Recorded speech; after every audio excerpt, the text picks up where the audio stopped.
On se retrouve pour ce cours hebdomadaire avec les deux dieux. Voilà.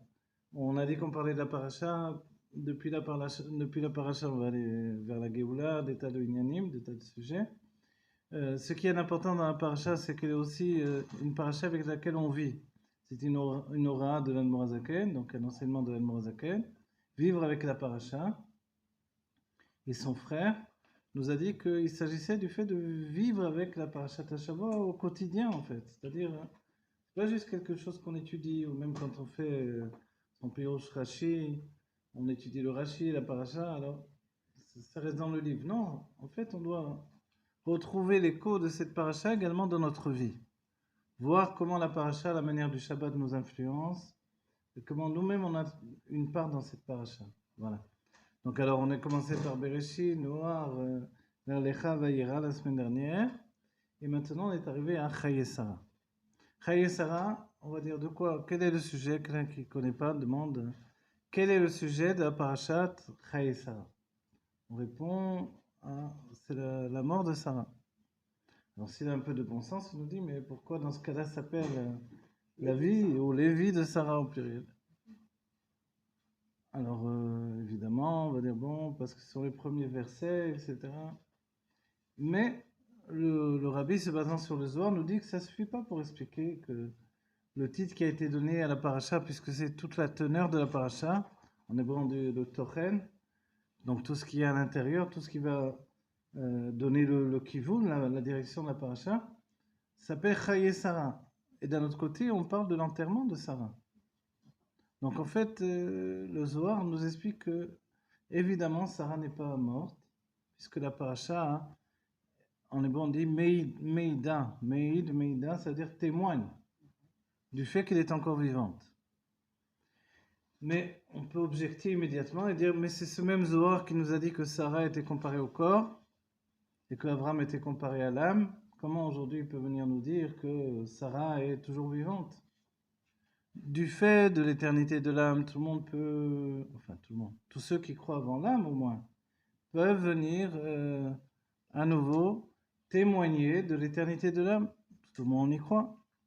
Les chrétiens, les hindous, les tibétains, les ci, les là, je ne sais pas quoi. Tous ceux qui ont foi en Dieu ou à une force spirituelle élevée, etc. Okay. Dernièrement même, je l'ai rapporté par rapport à un livre que j'ai écrit, puisque j'écris des romans où je rentre les enseignements de Kabbalah et de Chassidut. Dernièrement a été trouvé également par les chercheurs de la branche de la mécanique quantique le fait que les effluves des âmes qui ont quitté les corps ne disparaissent pas, elles se retrouvent dans le cosmos. Vous voyez? Donc ils ne disent pas les âmes, ils disent les consciences. Donc si les consciences restent encore dans le cosmos, c'est-à-dire que ces consciences continuent à exister. Ok. Spécialement sur les gens qui portent le nom de ces Tzaddik. Oui, encore plus bien sûr. Et puis de toutes les manières, le juif de manière éternelle au niveau de l'âme, il est éternel. Mais qu'est-ce que la paracha vient nous apprendre, la chassidoute et le zohar confondus? C'est que la paracha nous parle de la vie de Sarah au moment où a priori on nous parle de sa mort. À un tel degré de mort que Abraham est en train de marchander. Il ne marchande pas vraiment, il impose en fait son prix qu'il a décidé, qui n'est pas n'importe quel prix. Ce prix qui va définir en fait une mesure de plaisir. Arba meot, vous vous rappelez 400 shekel, kodesh. Shekel, pourquoi? On est habitué au shekel comme on dit le dollar, on dit l'euro, on dit le shekel. Mais il ne faut pas oublier que au départ, le shekel c'était le mishkal, le poids. En argent, kesef, la suite c'est Arba meot shekel kesef. Donc 400 mesures de kesef. Et quand on dit ça, c'est-à-dire qu'on les a pesées. C'est pas du kesef et je sais pas quoi à côté. C'est du kesef pur. Donc de l'argent pur. Voilà, 400 mesures d'argent pur, ça fait déjà pas mal d'argent. D'accord? Et ces 400 mesures d'argent pur qu'il a payé pour obtenir le caveau de la Marat Marpella, alors qu'il est, comme l'on dit à ce moment-là, les acheteurs, les vendeurs, on va dire, de la Marat Marpella, tous ceux qui étaient autour, tous ceux qui avaient une influence, tous les rois, tous ceux qui se réunissent, on se souvient qu'Abraham a gagné les guerres contre pas mal de rois pour sauver son neveu Lot. Donc, ne serait-ce que par la force de la guerre, il a maintenant une situation de roi de par lui-même. Est-ce qu'il est capable de l'emporter sur plusieurs rois réunis, alors qu'il n'était que deux, lui et Eliezer? Mais qui plus est, on le signale comme le roi, hein, pas n'importe quel roi. Et là, le roi qui représente Dieu sur la terre. Ce roi-là, compte tenu que Dieu est le Melech Malchem Melachim HaKadosh Baruch Hu, le roi des rois HaKadosh Baruch Hu, le Saint béni soit-il, dans ce sens-là, finalement, Avraham Avinu, il est bien sûr bien plus élevé que les autres rois de la terre. On rajoute à nouveau un autre élément, Maseret Megillah, où on cite le fait des rois qui ont eu une emprise, qui sont devenus, on utilise ensuite le terme d'empereur, ou Késar, dans les termes on dit César, mais même dans la Torah, on utilise le terme de Késar, tout au moins dans la Gemara. Celui qui est donc une sorte d'empereur, roi sur les autres rois, comme Nebuchadnezzar, qui lui était roi sur les autres rois, et c'est pour ça que le terme Melech Malchem Melachim, il a toute son influence, toute son importance. Donc, quand par rapport à la Megillah, on souligne que Achashverosh, lui, il était roi depuis Odo Veat Kush jusqu'à Kush, alors Kush c'est l'Éthiopie, de l'Inde à l'Éthiopie. Certains disent que c'est très près l'Inde et l'Éthiopie, d'autres disent non, c'est très très loin. Et puis, certains disent de la même manière que l'Inde et l'Éthiopie sont éloignées l'une de l'autre, alors toutes les terres qui les séparent appartenaient à Achashverosh. Ceux qui disaient, mais non, tout dépend par où tu passes, parce que ça peut être très près finalement. Donc ceux qui disaient que c'était près, de la même manière que l'un et l'autre sont près, toutes les terres les terres de ce monde sont à proximité de Achashverosh, qui est le roi de toutes les terres. Et la Gemara s'étonne de dire, mais on n'a pas cité Shlomo Améler. Il est bien dit que Shlomo Améler, à son époque, était un roi qui, on va dire, jetait son règne sur tous les rois de la terre. Et la Gemara objecte là-bas, elle dit non, nous on a parlé des rois qui ont de l'influence uniquement dans la royauté que sur le monde ici-bas.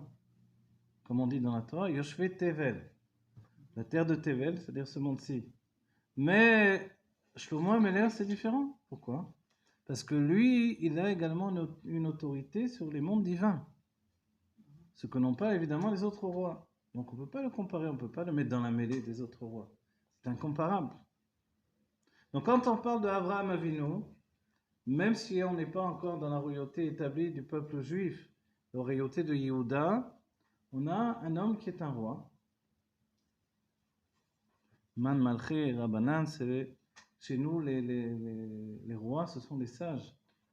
Moshe Rabbeinu est considéré comme un roi.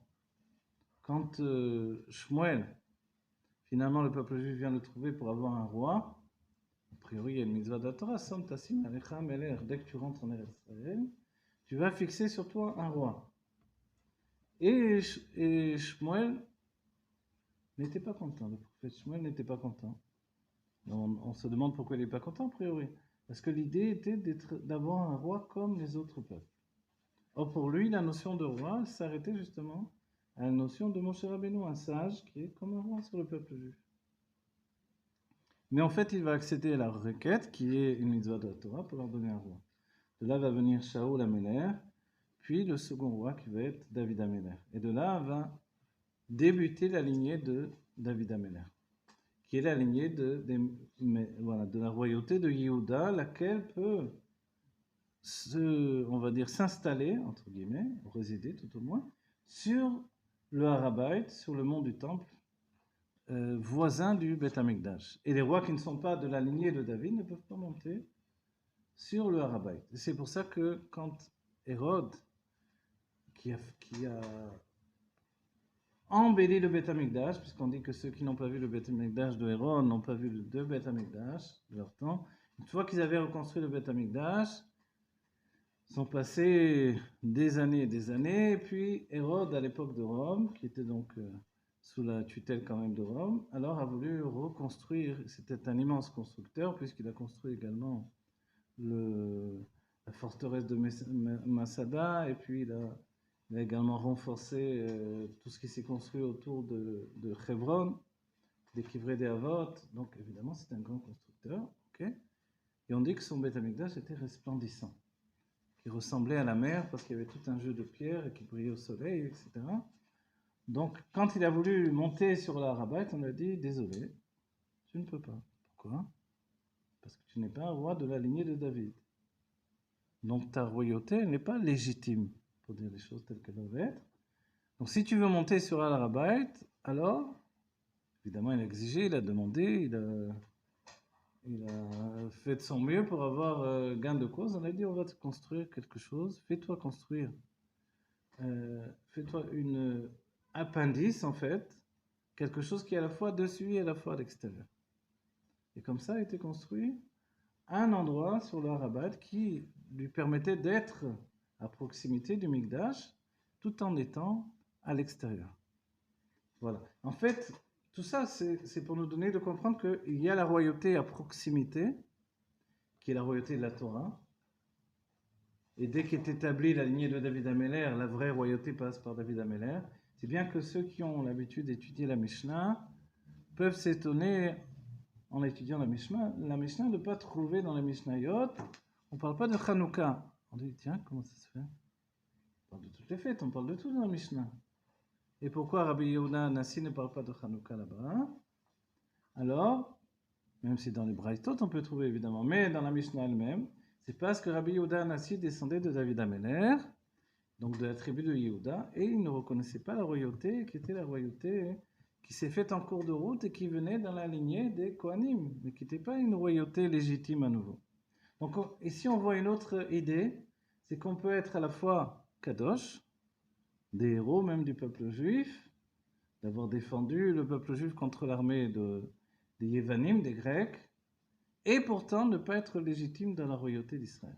Donc cette royauté qui ne s'échappe pas de la main de Yehuda, c'est la royauté de David, et elle sera là pour l'éternité. Et il est dit également que dans la Géoula, il y aura une seule et unique royauté. Et pourquoi on a besoin de rapporter ça? Parce qu'entre-temps, il y a eu la royauté d'Israël, qui est comparée à la royauté de Yosef lui-même. Donc ce sont les autres tribus, les 10 tribus. Et puis il y a la royauté de David, qui est axée sur Yehuda et Binyamin essentiellement. Comme l'endroit du Beth Amikdash de Yerushalayim, qui est justement séparé en deux, entre le Maté Yehuda, le Maté Binyamin. Oui, Maté, ça veut dire, je ne sais pas trop comment on traduit en français, mais le domaine en tout cas. Oui, Maté, c'est un bâton, vous avez raison. Ça fait office de chevet, vous voyez. Mais en hébreu, en Israël en tout cas, on dit Maté Yehuda, Maté Binyamin. Ce sont des régions.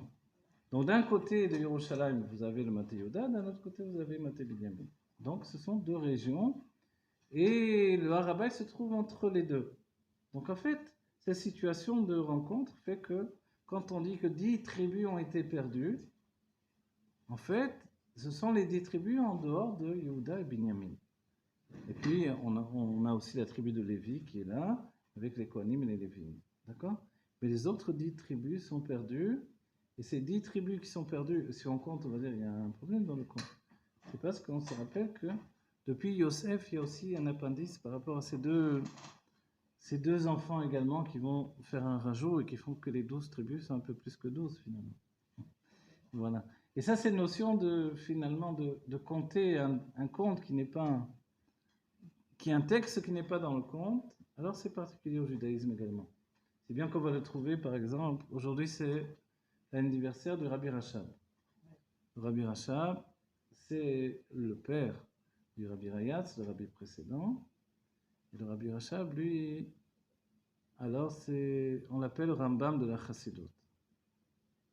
Le Rambam de la Chassidut, parce que comme le Rambam, il rapporte tout, et en même temps, il donne la halakha. C'est-à-dire que quand on donne la halakha, a priori, il faut être minimaliste. Mais comment apporter la halakha et apporter également la faculté de saisir tous les sujets. Par exemple, vous prenez le Mishneh Torah, non, on va dire le Sefer HaMitzvot. Sefer HaMitzvot du Rambam, d'abord il dit immédiatement la mitzvah. Voilà telle mitzvah numéro tant. Donc sur les 613 mitzvot que nous avons, plus les 7 mitzvot de Rabbanan.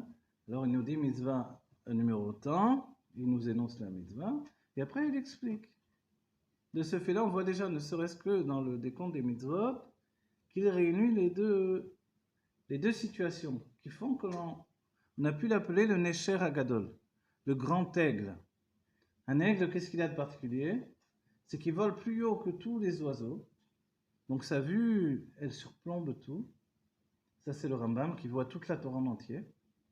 Donc il parle aussi bien des jours du Mashiach que de la Shemitah, que de tous les sujets qui sont reliés au halachot de tous les temps, dans toutes les situations. C'est le seul posek. Si bien qu'il y a des endroits du Choshen HaMishpat ou du Yoredea, ou en tout cas des Ilchot Melachim, des halachot des rois, qui font que le Rambam, il n'a aucune contestation parce qu'il est le seul à parler de ces sujets. Vous voyez? Donc là où il est le seul, évidemment, c'est la halacha. Mais qu'est-ce qui fait qu'il est le seul? C'est là l'idée du Nesher Agadol. Il a une vision d'ensemble qui rapporte tout, et en même temps, il va rapporter les petits détails. Vous voyez? Et cette force-là de faire les deux, elle s'est transmise de génération en génération, également dans la Pnimiut Torah. Et on trouvera évoquer ce fait-là chez le Ramak, Rabbi Moshe Cordovero, et dans la Chassidut, on le rapporte à propos du Rabbi Rachab. Le Rabbi Rachab, je n'ai pas cité son nom, c'est Rabbi Shalom Dovber. D'accord? Et le Rabbi Rachab, s'il est appelé le Rambam de la Chassidut, c'est qu'il a cette force de tout rapporter, tous les sujets de la Chassidut, et en même temps de nous donner, comment on peut dire, le sujet de la Lacha, c'est-à-dire comment se comporter. C'est bien que tous les minagim que l'on a dans la Chassidut Chabad, depuis Netilat Yadayim jusqu'au minagim de la Tfila, nous viennent du Rabbi Rachab. Vous voyez? Donc toutes ces habitudes-là qui viennent du Rabbi Rachab, c'est parce qu'il a réuni des sujets les plus complexes, les plus profonds, et nous a donné un aperçu non seulement du fin mot de l'histoire, mais réellement un état de compréhension que chacun peut atteindre. Vous dire, mais d'où il a pris cette faculté-là? On parle du fait que son père déjà avait en lui cette notion-là. Chacun des Rebbeim correspondent aux Sphirot, en ne faisant pas état des sentiments. C'est Chorma, Bina, Avedat, l'Admor Zaken, l'Admor MCI et le Tzemar Tzedek. Ensuite, on saute les sentiments que sont Chesed, Gvura, Tiferet, ça c'est la Chassidut de Pologne, et on va directement à la finalité, c'est Netzar, Od, Yesod, Malchut. Et là, on a Netzar, le Rabbi Moarash, le père du Rabbi Rachab, Od, le Rabbi Rachab, Yesod, le Rabbi Ragatz, et puis Malchut, le Rabbi Melech HaMashiach de la génération, le Rabbi actuel. Et cette notion-là, voilà, cette notion-là, c'est aboutir à une finalité. On dit qu'il faut toujours trois. On voit que ce sont des groupes de trois. Il y a d'abord le Baal Shem Tov, le Maggid, et puis l'Admor HaZaken, dans la lignée de la Chassidut Chabad. De la même manière, auparavant, on a pu compter Rabbi Shimon Bar Yochai, le Baal Shem Tov, le Maggid, le Mezrit. Vous voyez, on voit toujours un groupe de trois pour amener vers quelque chose. Vous voyez? On peut dire le Hari Akadosh, le Baal Shem Tov et le Maggid. Oui, à chaque fois on peut trouver ce groupe de trois. On dit pourquoi? Parce que trois c'est Chazak, c'est une force particulière. Mais trois aussi, ça a la force de la halacha, la force de fixer des choses. Le Rabbi nous donnera l'image dans le Doha Malchut que un tabouret fait de 3 pieds tient déjà debout. Or, s'il n'y a que 2 pieds, non. À moins d'appuyer contre un mur, et même il ne faudra pas trop s'appuyer dessus. Voilà, à partir de 3, c'est Chazak. Si bien qu'à partir de 3 juifs, on peut faire le Zimoun. On peut dire la bénédiction, qui est la bénédiction de l'ensemble de s'associer. Évidemment, ensuite, c'est 10 qui fait la valeur numérique, qui est la perfection des 10 sphirotes, les 10 forces de l'âme. Et ça, 10, c'est particulier à chaque juif et en même temps à l'ensemble du peuple juif. Donc voilà, Lechem Olivracha. Tout ça, on commence toute cette paracha évidemment avec Chaye Sarah. Chaye Sarah, puisqu'on n'est pas tombé de la dernière pluie, on est très très vieille pluie, au contraire, on sait très bien que Sarah est toujours vivante. Alors on a dit, mais on a une difficulté puisque le Zohar qui annonce ce sujet-là, qui est repris par la Chassidut, par le Or Chaim HaKadosh, etc., on va dire, mais sur quoi c'est basé puisque le corps, a priori, toute l'idée du corps, c'est qu'il est fait de matière et que cette matière doit se disloquer, se désagréger, pour aller jusqu'au bout, pour au contraire être reformé, reformulé dans la Géoula Amitית de Hashem. Mais en fait, le corps lui-même, et c'est là le grand chidouche de notre génération, c'est-à-dire ce qui n'a pas été donné comme un dagège particulier quand il faut appuyer les choses, les mettre en avant. Le rabbi nous dit, en parlant de son beau-père, mon beau-père est en bonne santé, il vit dans son corps matériel, et il est toujours là. La preuve en est que le rabbi va lui parler et qu'il reçoit des réponses. C'est même l'un des éléments qui a fait que son beau-frère, qui était également désigné comme futur admour de Lubavitch, rabbi de Lubavitch, son beau-frère s'est désisté. Donc l'autre gendre de Rabbi Rayatz, le rabbi précédent, et on lui a demandé mais pourquoi tu te désistes? Il a dit parce que moi quand je vais parler à mon beau-père sur sa tombe, je lis pas. C'est un monologue, il me répond pas. Tandis que le Ramash, le rabbi avant la Nessio s'appelait de cette manière-là. Alors, lui, Rabbi Menachem Mendel, alors il reçoit des réponses.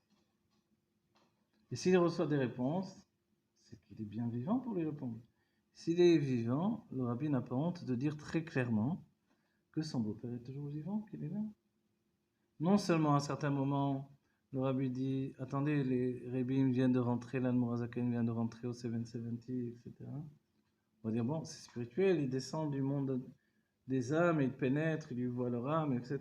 Ok. Mais le rabbi précise un autre élément. Il le dira dans quelque chose d'essentiel pour notre génération. Anasi ador mamshir lechiot begouf gashmi belo efsek klal uklal. Ce qui va faire un remue-ménage terrible. Je traduis. Le prince de la génération continue de vivre dans un corps matériel sans aucune interruption. Klal ou klal, c'est-à-dire le rabbi ne laisse aucune porte de sortie sans aucune interruption. Et toute l'idée de la Chassidut Rabbah, de la royauté du rabbi dans notre génération, c'est de désigner ce qu'est le juif. C'est-à-dire que venir dire que le juif est éternel dans son âme, non.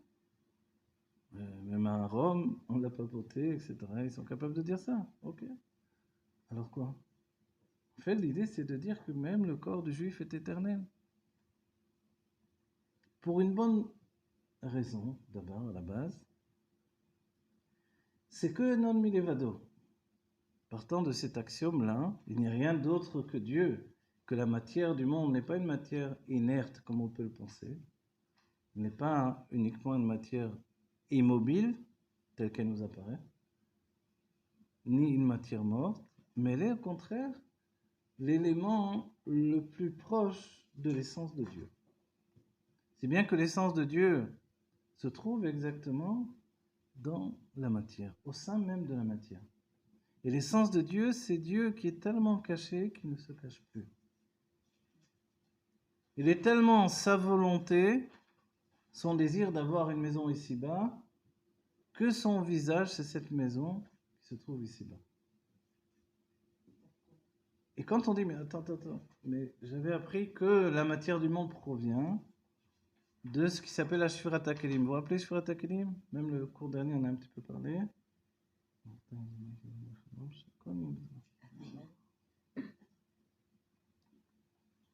La Shfirat HaKelim, la brisure des réceptacles, que le rabbi Moharaj va comparer au fait de quelqu'un qui est pris de trop de hitrakshut, trop dans l'émotion du moment.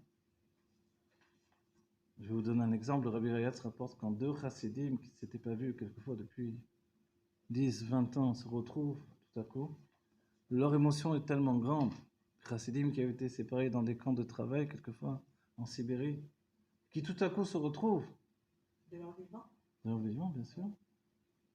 Ils sont tellement pris d'émotions, c'est tellement puissant qu'ils sont incapables de dire un seul mot. Ils ne sont pas capables de formuler ce qu'ils ressentent tellement c'est immense, tellement c'est grand.